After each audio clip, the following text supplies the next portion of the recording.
Es el hogar de la fe que podrá prevalecer, aun si sopla el viento más cruel.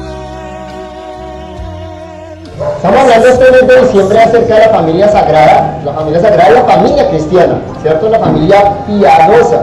Y estamos basando esta serie de sermones en diciembre en el texto de Colosenses capítulo 2 versículos 18 al 21.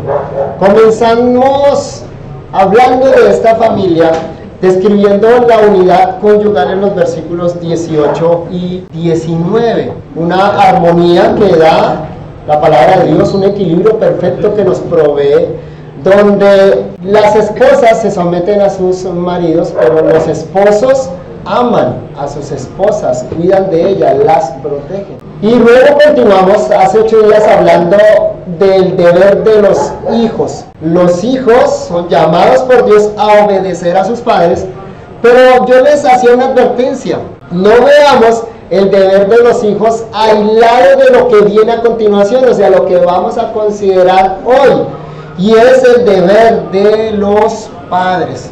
Hablamos de unidad conyugal, hablamos entonces de obediencia respetuosa. Hoy vamos a hablar de paternidad responsable. Después de haber dirigido sus palabras a aquellos que están bajo autoridad, los hijos, ahora el apóstol Pablo se dirige a quienes ejercen la autoridad, a los padres. Primero consideró el deber de los hijos para con los padres, y en este momento pasamos a considerar el deber de los padres para con los hijos. Repito, insisto, este es el equilibrio bíblico. Nunca vamos a ver ese equilibrio en las filosofías o en las religiones humanas. ¿Qué es lo que encontramos en todo lo que es producido por los seres humanos? Encontraremos desequilibrio. Va a haber quienes se desvían hacia el autoritarismo, pero también vamos a encontrar aquellos que se pierden en el mar de la anarquía. Nuestra sociedad siempre se va a mover entre esos dos extremos: autoritarismo y anarquía. Sin embargo, las familias que se guían bajo la luz de la palabra de Dios siempre van a ir a puerto seguro y navegarán con los remos de la obediencia respetuosa y de la paternidad responsable, junticos, y eso va a evitar que entonces se desvíen.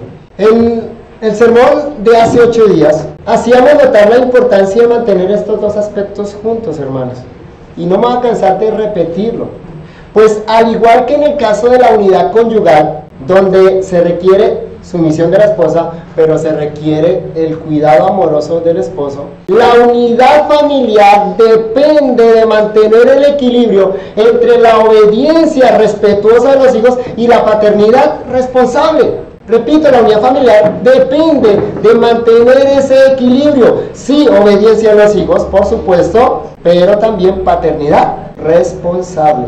Podemos confiar en que hijos bien criados van a ser hijos respetuosos, y que hijos obedientes van a facilitar mucho la tarea de padres responsables. Ese es el equilibrio bíblico, amados hermanos y amigos. Aquí hay un deber mutuo, pero también una cosecha familiar. Una gran mentira que ha creído el hombre moderno es aquella de que el hombre nace bueno y la sociedad lo corrompe, ¿cierto? Toda sociedad falla, pero las decisiones son personales, son autónomas. El hombre no nace bueno. No es verdad que el hombre es una tabula rasa, o sea, un tablero en blanco, que nace blanquito y luego la sociedad empieza a escribir ahí manchas. Lo que dice las Sagradas Escrituras es que todo ser humano nace con una condición pecaminosa, con una tendencia hacia el mal y una mente corrompida. Todos los que estamos acá, o sea, papás, mamás, esposos, esposas, hijos, todos nacimos con una naturaleza caída, con una mente corrompida. Por lo tanto, todos, no solo padres, no solo esposos, no solo esposas, también hijos, todos necesitamos ser transformados desde dentro hacia afuera por el poder del Espíritu Santo. Todos necesitamos renovar nuestra mente a través de la palabra de Dios. Así que conocer estos principios bíblicos sobre la familia es sumamente necesario para que podamos tener familias piadosas. Pero a la vez, hermanos, debemos orar para que Dios riegue la semilla de su palabra con el poder del Espíritu Santo para disfrutar de esa transformación en familia. Solo así vamos a tener esposos amantes como el Señor, esposas sumisas en el Señor, hijos obedientes como agrada al Señor y padres responsables que imitan a su Señor, Dios. Entonces, en nuestro retrato bíblico de la familia piadosa, llegamos al último pincelazo que nos da Pablo, considerando el deber de los padres para con los hijos. En este punto vale la pena recordar las dos grandes verdades que hemos aprendido, las cuales deben estar reforzadas en nuestra mente, no solo por lo que hemos dicho estos sermones, sino porque la palabra de Dios seguramente empieza a hacer un efecto en la realidad de cada uno de nosotros. Las dos realidades son estas, recordemos, hermanos. Primero, no somos familias perfectas. ¿Está convencido de eso? ¿Cada uno de ustedes está convencidos? ¿Cierto? A la luz de lo que hemos visto, pues es la confesión que debemos hacer. Estamos lejos, muy lejos. No somos familias perfectas. Pero segundo, estamos siendo transformados por el poder de la palabra y del Espíritu Santo. ¿Están convencidos de eso? ¿Están experimentando esa transformación que Dios nos da? Digámoslo de esta manera, como familias conocemos el principio del camino. ¿Dónde comenzamos todos? En nuestros fallos y pecados, ¿o no? Ahí comienza el camino, ¿cierto? Pero también conocemos el final del recorrido. La Biblia nos lo está dando, nos lo está caracterizando. El modelo bíblico de una familia que agrada al Señor. O sea, ya está trazado el inicio y el final. El inicio, nuestros fracasos y nuestros pecados. El final, la transformación a la que nos está llevando Dios. Nuestro deber. El deber de cada uno de nosotros, el deber de cada familia aquí representada es recorrer este camino de santificación, confiando en el poder de Dios. Aunque nos vamos a dedicar exclusivamente al versículo 21, bien vale la pena volver a leer los 4 versículos de Colosenses 2, 18 al 21. Entonces los leo para ustedes. Casadas, estad sujetas a vuestros maridos como conviene en el Señor. Maridos, amad a vuestras mujeres y no seáis ásperos con ellas. Hijos, obedeced a vuestros padres en todo, porque esto agrada al Señor. Padres, no exasperéis a vuestros hijos para que no se desalienten. Ahora sí, pasemos a considerar el deber bíblico para con los hijos bajo 2 tópicos que Pablo nos presenta aquí. El título general es Paternidad Responsable. Los 2 tópicos que Pablo nos presenta acá es, primero, el deber de los padres, y segundo, el deseo de los padres. ¿Qué es lo que deberían anhelar los padres con relación a sus hijos? Primero, el deber de los padres. Versículo 21, padres, no exasperéis a vuestros hijos para que no se desalienten. La primera parte del versículo nos presenta el deber de los padres piadosos. Ese deber es, padres, no exasperéis a vuestros hijos. Este versículo definitivamente es muy parecido al que encontramos en Efesios capítulo 6, versículo 4. Sin embargo, encontramos unas diferencias importantísimas. Y vosotros, padres, no provoquéis a ira a vuestros hijos. Esto es muy parecido a la primera parte de Colosenses 3, 21, ¿cierto? Sin embargo, esto es diferente. Sino criadlos en disciplina y amonestación del Señor. ¿Notaron que es diferente? La primera parte básicamente es la misma, dicha con otras palabras, pero la segunda parte definitivamente es diferente. En Colosenses, Pablo da el mandamiento en forma negativa, no exasperéis, y nos provee la razón para el mandamiento, para que los hijos, ¿qué? No se desalienten. En Efesios, por su parte, presenta el mandamiento en forma positiva y negativa. No exasperen a sus hijos, pero dice más bien, críenlos en disciplina y amonestación del Señor. Y en Efesios no nos da una razón. Ven que son parecidos pero diferentes estos 2 versículos. Ahora, seguramente, y por eso traigo a colación Efesios para que pensemos en esto, seguramente estas diferencias se deben a los contextos particulares de cada iglesia. ¿Por qué diferente? ¿No es lo mismo? ¿No son las mismas necesidades? ¿No es el mismo principio bíblico? Sí, pero la iglesia de Efesios tenía necesidades particulares diferentes a la de Colosas. o había una situación diferente seguramente. Y esto me muestra algo a mí, y quiero que nosotros notemos eso, y es que Pablo muestra acá una sabiduría paternal y pastoral. ¿Vieron cómo habla diferente a los efesios y cómo habla diferente a los colosenses? Aunque está tratando el mismo mandamiento. Repito, eso nos muestra una sabiduría paternal y pastoral del apóstol. Es decir, Pablo no trata de la misma forma a cada iglesia, aunque sí se mueve sobre los mismos principios bíblicos. Tal vez el principio bíblico, Pablo, es el mismo en Efesios que en Colosenses, pero la manera como lo dice, la manera como lo aplica es diferente. Al hacerlo así, padres, el apóstol no solo nos está hablando con palabras, sino con su propio ejemplo. Nos está diciendo cómo debemos tratar a los hijos, discerniendo cada hijo de manera diferente, de manera independiente. Los padres debemos comprender los principios bíblicos y saber que esos principios bíblicos son únicos e innegociables. No son diferentes para cada cultura, no son diferentes los principios bíblicos para cada hijo, son los mismos. Pero ¿saben qué, padres? Nuestros hijos son diferentes. Nuestros hijos son diferentes entre sí. Incluso padres que tienen dos hijos varones, que uno dice, bueno, son varones, y están ahí uno seguidito del otro, y dice, entonces se parecer, saben muy bien que cada hijo es diferente, como sus huellas digitales. Por lo tanto, la crianza nunca va a resultar igual. Lo que funcionó con un hijo, le aseguro, no le va a funcionar con otro. Y es un error que comúnmente cometemos los padres, ¿o no? Como criamos a uno, queremos criar al otro y no funciona. Y nos desesperamos. Eso lo sabe todo padre. O sea, ¿qué sabe todo padre? Que todo hijo es diferente, pero lo sabe por experiencia a través del dolor.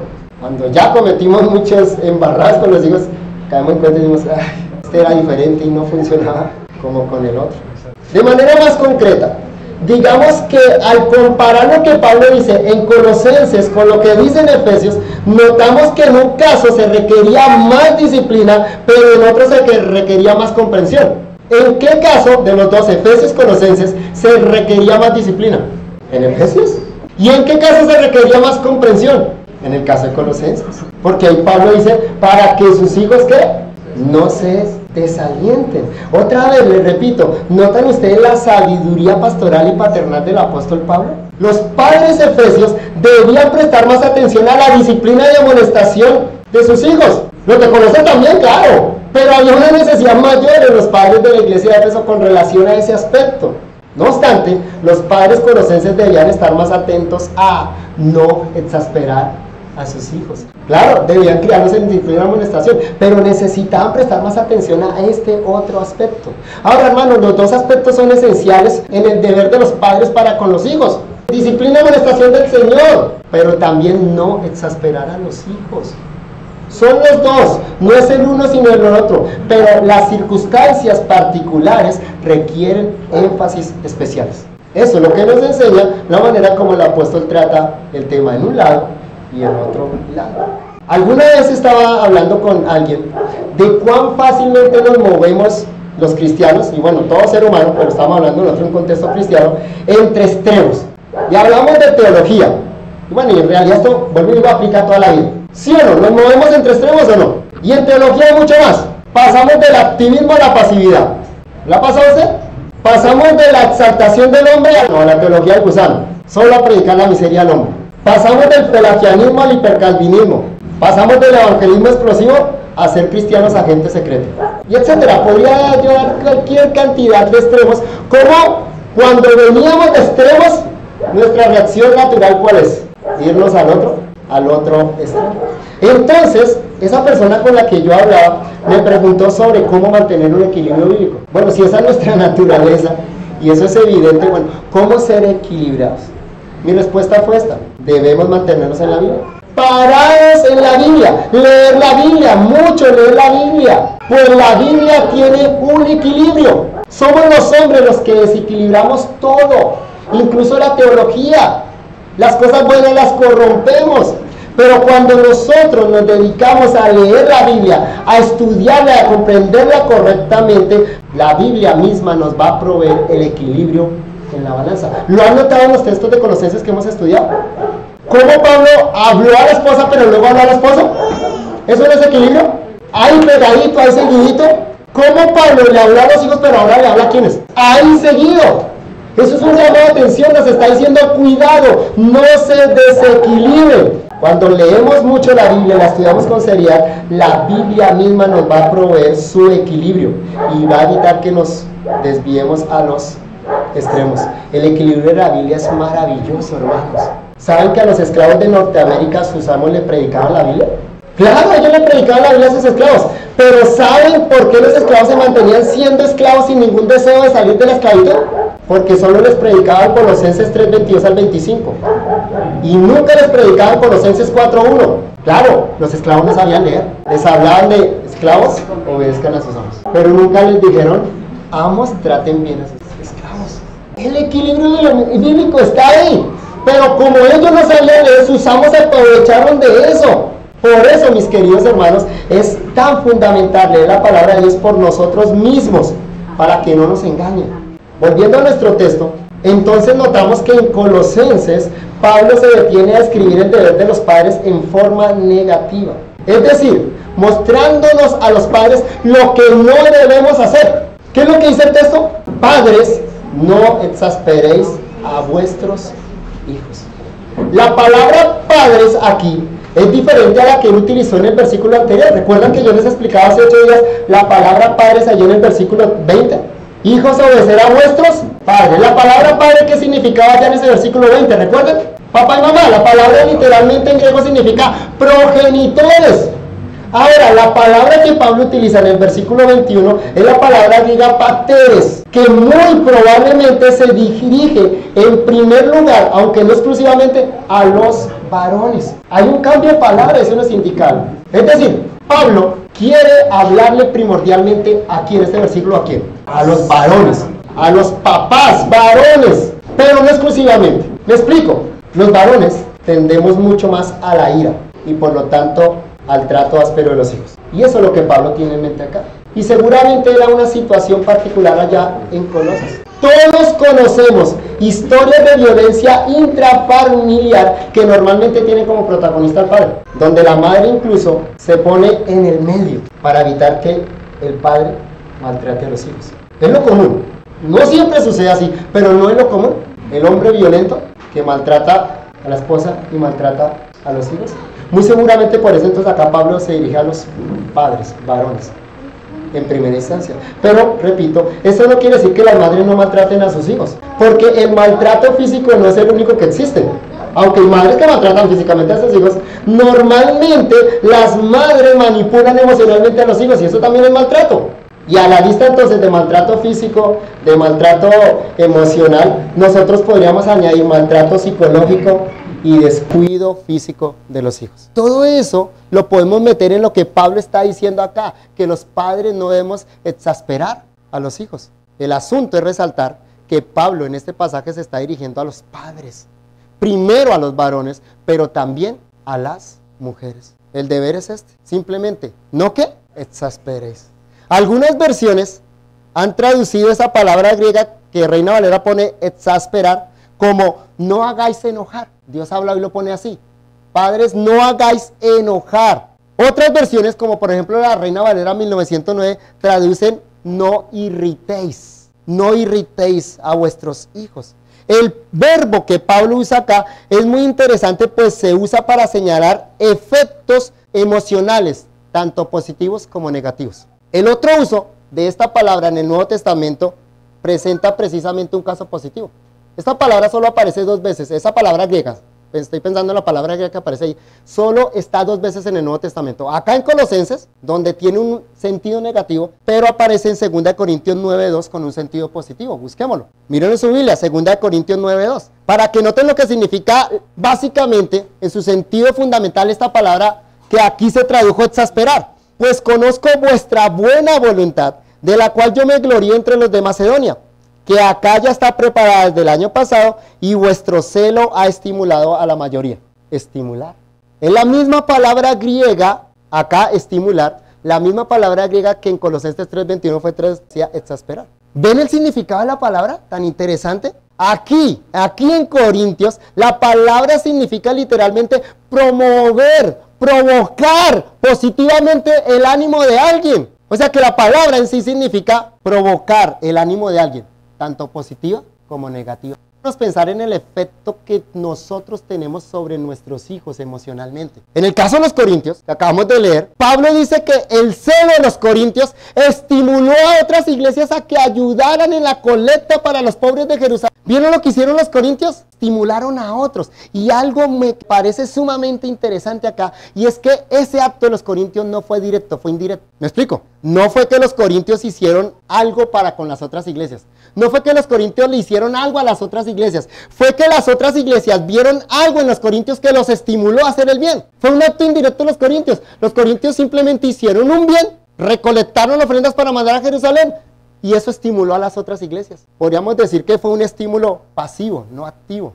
Indirecto, no directo. ¿Lo notan? Esto nos ayuda a ampliar la idea de lo que Pablo nos quiere transmitir a nosotros, los padres, en Colosenses 3:21. Me refiero a que no solo debemos pensar en actos directos contra nuestros hijos que los pueden exasperar, como una disciplina ejercida inadecuadamente. Ese sería un acto directo que exaspera al hijo, pegarle de una manera incorrecta o injustamente por algo que no merecía castigo físico, sino que también debemos pensar en actos indirectos de nuestro comportamiento que puede lograr el mismo efecto negativo en ellos. Como por ejemplo, la incoherencia en nuestras palabras y nuestros actos. Cuando un padre le dice a su hijo, confía en Dios para tus necesidades, cuando él mismo está lleno de deudas. Eso es un acto incoherente y eso exaspera al hijo, porque el hijo dice, ¿cómo es? O podríamos pensar en el llamado caso del padre ausente aunque presente. El padre que está físicamente, pero no está conectado, ni emocional ni espiritualmente con sus hijos.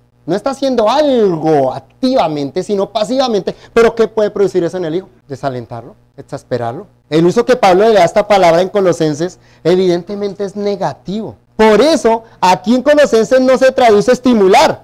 No puede tener ese sentido. No podríamos tener en Colosenses 3:21, padres, no alentéis. Padres, no estimuléis a vuestros hijos, porque ese no es el sentido.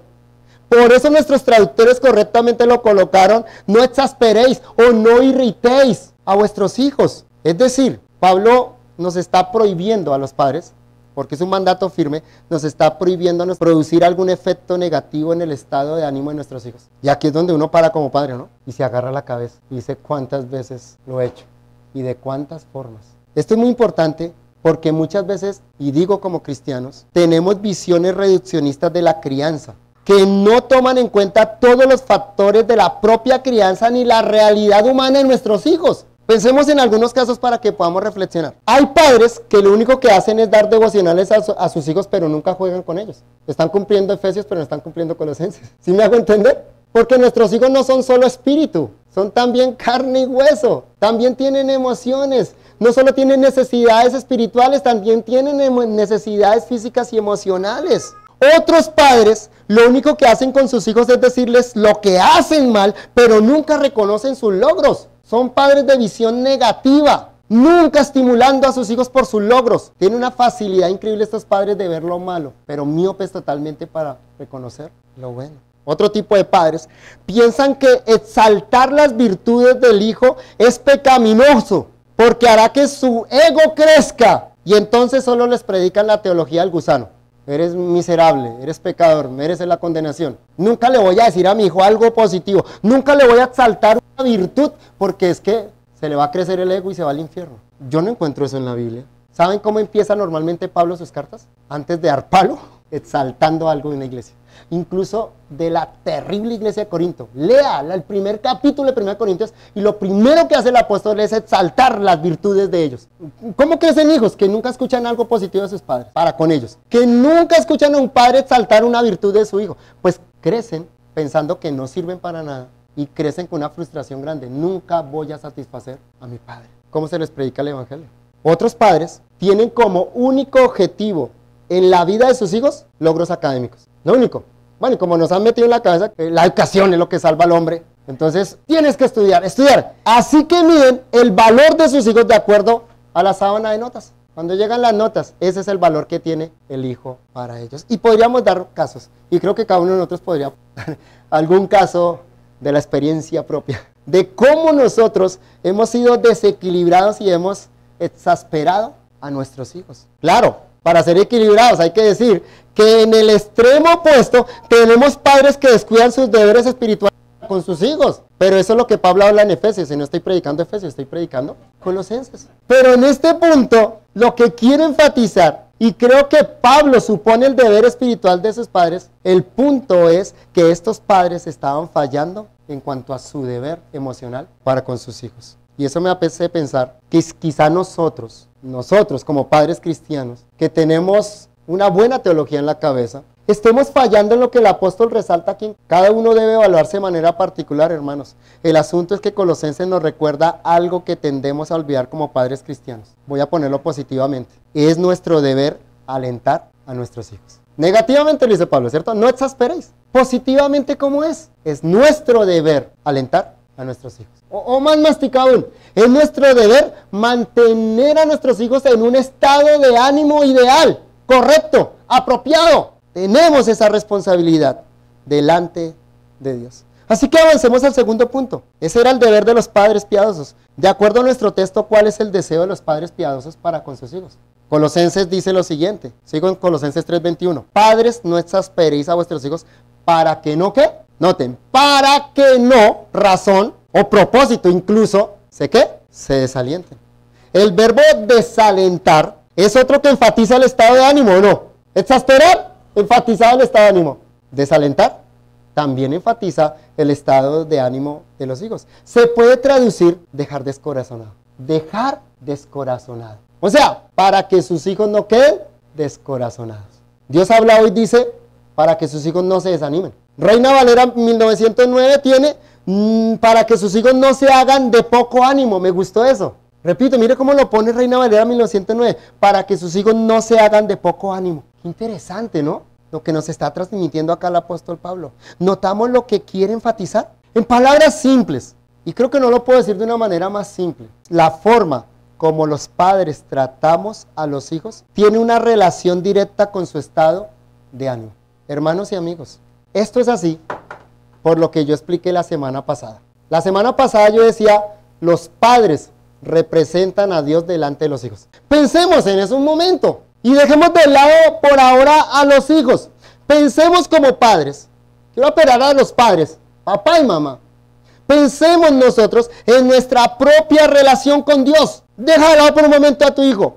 Piensa tú, como padre o como madre, piensa tú en tu propia relación con Dios como padre. ¿Qué tan importante es para ti una buena relación con Dios? ¿Es fundamental o no? Una buena relación con Dios tiene que ver con todo lo que yo hago. Si tengo una buena relación con Dios, yo estoy con ánimo para que sea. No importa la situación. Pero si estoy en una mala relación con Dios, así tenga todo en la vida, yo vivo una frustración constante, ¿o no?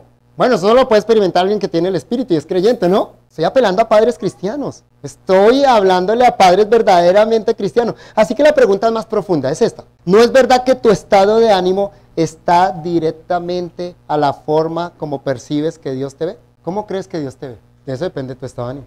¿No es verdad que tu estado de ánimo está directamente relacionado a si percibes que Dios está cercano o lejano? ¿Que te oye, te ignora? ¿Sí es así o no es así? Esa es nuestra experiencia como cristianos con relación a Dios, que es Padre. Nosotros tenemos un Padre cercano, no lejano. Tenemos un Padre que nos oye y no nos ignora. Tenemos un Padre que nos cuida. Tenemos un Padre que nos alienta, que nos levanta. Esa es la experiencia de todo verdadero y genuino cristiano. Ahora, acá seguramente hay no cristianos. La experiencia de un no cristiano precisamente es la experiencia de un desazón total en la vida. Porque incluso aunque haya tenido un buen padre humano, ese padre no alcanza a llenar sus necesidades emocionales más grandes. El único que puede satisfacer nuestras necesidades emocionales es el Padre Celestial. Y la única forma como podemos tener una relación profunda con ese Padre Celestial es a través de su Hijo Jesucristo. Y la buena noticia es que aquellos que se han refugiado en Cristo Jesús como su Salvador, ahora podemos estar seguros que Dios nos es favorable. Que aunque yo soy pecador y como hijo la embarro muchas veces, mi Padre me ama, mi Padre me oye, mi Padre me cuida, mi Padre no me ignora. Cuando estamos desanimados, normalmente detrás hay pensamientos de que Dios nos ha abandonado. Esta precisamente era la experiencia de los hombres del pasado, de los propios escritores de la Biblia. ¿No es lo que leemos en muchos salmos, queridos hermanos? Por ejemplo, miren su Biblia el Salmo 38, versículos 21 y 22. Mire el salmista cómo le habla a Dios. No me desampares, oh Jehová, Dios mío, no te alejes de mí. Apresúrate a ayudarme, oh Señor, mi salvación. ¿Ven a un hijo clamando a su padre? Claro, no es que Dios se había alejado. No es que Dios lo había desamparado. No es que Dios se negaba a socorrerlo, a ayudarlo. Era la percepción que el salmista tenía de Dios. Y digo que es así porque en el versículo 15, miren lo que afirma el propio salmista. O sea, el salmista en este momento tiene una lucha con su mente y con sus emociones. Las emociones nos engañan y él tiene que educar a sus emociones y mostrarle cuál es la realidad de la paternidad divina. Y en el versículo 15 dice, porque en ti, oh Jehová, he esperado, tú responderás, Jehová, Dios mío. ¿Ven a un hijo seguro en el cuidado de su padre acá? Pues bien, mi punto es que el estado de ánimo de nuestros hijos está directamente relacionado a cómo ellos nos perciben, a nosotros como padres. Está directamente relacionado a si nuestros hijos nos ven cercanos o lejanos, a si creen que en verdad los oímos o los ignoramos, a si ven que estamos sumamente interesados en sus situaciones personales o no. De eso depende el estado de ánimo de un hijo. Sí, hay más factores, pero este es el factor fundamental en el estado de ánimo de un hijo. Cómo el hijo está percibiendo a su padre.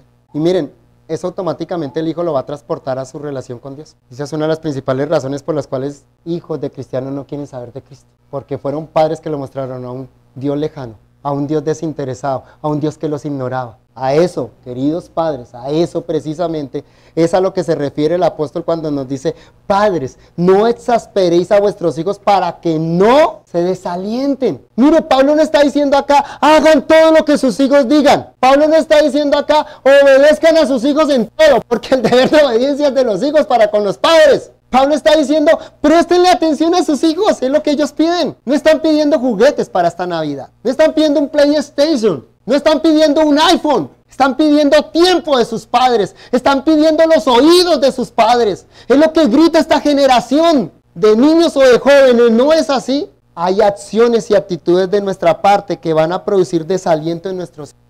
Hermanos, esto nos habla muy claro. Es cierto que en nuestros días tenemos la que se ha denominado la generación de cristal. Yo he hablado de la generación de cristal en el púlpito. Y si he hablado, es que creo que es cierto. Creo que es cierto. Y nosotros somos responsables de haber criado una generación de cristal. Nosotros como padres criamos a nuestros hijos con demasiados cuidados y muchas comodidades. No los dejamos sufrir ni siquiera por el pinchazo de una aguja. Si por nosotros fuera que nos pusieran las vacunas a nosotros y no a los hijos, para que no lloren por un pinchazo, no. Los sobreprotegimos. Criamos nosotros, somos los responsables de haber criado una generación de cristal. Algunos lo hicimos con buena intención, otros lo hicieron porque hicieron de sus hijos sus ídolos. El caso, hermanos, es que esta es una generación de cristal. Y ni hablar de las que vienen detrás. Pero si somos conscientes como padres que ellos son de cristal, entonces ¿qué vamos a hacer? ¿Los vamos a romper en 1000 pedazos? ¿Esa es la solución? O mejor, vamos a ser conscientes de su fragilidad emocional para cuidar de ellos de una forma bíblica, sana y equilibrada. Los padres del pasado tenían poca conciencia del aspecto emocional de los hijos. Sí, eso es cierto. Si pensamos en nuestros abuelos o incluso en algunos casos nuestros padres, no eran conscientes de ese aspecto emocional. Entonces nosotros nos fuimos al otro extremo, ¿cierto? ¿El peligro cuál es ahora? Volver el péndulo al otro extremo, a la rigidez absoluta. ¿Cuál es el llamado? Vayamos al equilibrio bíblico. La Biblia nos advierte con respecto a sobreproteger a los hijos, pero también con respecto a exasperar y desalentar a nuestros hijos. Muchos niños y jóvenes han llegado al suicidio porque sus padres no tuvieron la sabiduría necesaria para ayudarlos en sus momentos de crisis emocionales. Esta semana leí a un niño de 8 años que se suicidó. Y lo más fácil en esos momentos de crisis tan aguda es echarle la culpa a otros, ¿o no? Los padres salen a decir, la culpa fue de la sociedad, la culpa fue del colegio, la culpa fue de sus amigos. No, incluso algunos van a decir, la culpa fue de Dios. ¿La culpa fue de quién? De padres omisos, que no escucharon el clamor de un hijo, o que no supieron tratar el clamor de ese hijo. En lugar de echarle la culpa a lo que sea, lo mejor que podemos hacer es prevenir, hermanos, prevenir en lugar de lamentar. Para muchos padres, los problemas de los hijos son bobadas, niñerías, pequeñeces. Sí, claro, son cosas de niños, son cosas de adolescentes, sí. Pero a veces los padres no nos damos cuenta que esas cosas pequeñas para nosotros son la propia realidad del niño, son su mundo. Por lo tanto, son gigantes para ellos. Así que en lugar de ignorar a nuestros hijos o de ridiculizarlos, debemos mostrarnos como padres cercanos que están dispuestos a oír y ayudar, a tener empatía con nuestros hijos, tal y como lo hace nuestro Padre Celestial. ¿Saben cómo lo hace Dios? Escuchen este texto. Cuando Israel era muchacho, yo lo amé, y de Egipto llamé a mi hijo. Es Dios como Padre hablando acá. Cuanto más yo los llamaba, tanto más se alejaban de mí. A los Baales sacrificaban y a los ídolos ofrecían sahumerios. ¿Sabe qué hizo este Padre Celestial? Escuche esto. Yo con todo eso enseñaba a andar al mismo Efraín, tomándolo de los brazos. O sea, si ese niño caía, ¿qué hacía este padre? Lo levantaba y le enseñaba a caminar. Y no conoció que yo le cuidaba. Ahora, ¿qué hace este padre? Escuchen, con cuerdas humanas lo atraje, con cuerdas de amor, y fui para ellos como los que alzan el yugo sobre su cerviz, y puse delante de ellos la comida. ¿Ven a un padre cuidando? Y no a un buen hijo, a un hijo como usted y como yo, porque cuántas veces Dios nos ha cuidado a pesar de nuestra rebeldía. Más adelante en ese mismo texto Dios dice: ¿cómo podré abandonarte, oh Efraín? ¿Te entregaré yo, Israel? ¿Cómo podré yo hacerte como a Adma o ponerte como a Zeboín? Mi corazón se conmueve dentro de mí, se inflaman todas mis tripas. Bueno, ahí dice en Reina Valera: toda mi compasión. Ven acá a Dios Padre, cómo trata con sus hijos. Y mire lo que Dios le dice a este Israel incorregible: no ejecutaré el ardor de mi ira, ni volveré para destruir a Efraín, porque Dios soy, y no hombre, el santo en medio de ti, y no entraré en la ciudad. Dios no se iba a rendir con su hijo. Y no se rindió, porque la promesa del versículo 10 es esta: en pos de Jehová caminarán, él rugirá como león rugirá, y los hijos vendrán temblando desde el occidente. O sea que Dios al final cumpliría su propósito de santificar a su hijo, pero cuidando de él. El punto de partida, hermanos, es simple, es este. Y solo quiero dejar esto en sus mentes, porque la pregunta que debe estar en sus mentes es: bueno, entonces ¿qué hacemos? Bueno, no quiero llenarlos acá de listas, quiero dejarles una cosa simple y básica. Seamos padres cercanos a nuestros hijos. Abramos nuestros oídos para escucharlos con interés. Un hijo sabe cuando un padre lo escucha. No que viene acá y el padre está viendo televisión, le dice algo al papá, y el papá: sí, va, hágale. ¿Qué te dije, papá? No sé, pero hágalo. Ellos quieren que los escuchemos, no con estos oídos, sino con el corazón. Eso es lo básico, hermanos. Abramos los oídos para escuchar a nuestros hijos con interés. Así estaremos mejor capacitados para ayudarlos a encontrar estabilidad en el único que se las puede proveer de verdad. En ti, oh Jehová, he confiado, no sea yo confundido jamás. Líbrame en tu justicia, inclina a mí tu oído, líbrame pronto. Sé tú mi roca fuerte y fortaleza para salvarme, porque tú eres mi roca y mi castillo. Por tu nombre me guiarás y me encaminarás.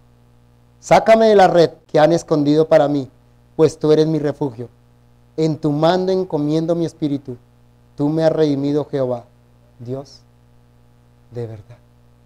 Cuando abrimos nuestros oídos y escuchamos a nuestros hijos, vamos a poder conducirlos a Cristo, el verdadero refugio, y el único que de verdad puede satisfacerlos emocionalmente.